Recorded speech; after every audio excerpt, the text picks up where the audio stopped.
এটা হলো golden eagle, বিশ্বের সবচেয়ে শক্তিশালী শিকারী পাখিদের মধ্যে অন্যতম। পাহাড়ি এলাকায় এদের প্রধান আবাসন, আর শিকারেরা একেবারে নিখুঁত। আপনার চোখের সামনে এই ঈগলটি আকাশ থেকে ঠিক নিশানায় নজর রেখে নিচে ঝাঁপ দিয়েছে, আর বিশাল এক পাহাড়ি ছাগলকে তুলে নিয়েছে তার তীক্ষ্ণ নৌকে।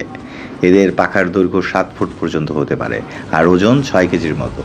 এই শক্তি আর গতি দিয়েই তারা খাড়া পাহাড় থেকে শিকারকে ছিনিয়ে নিতে পারে। এটাই প্রকৃতির বাস্তবতা। জীবন বাঁচাতে কেউ শিকারী, কেউ শিকার।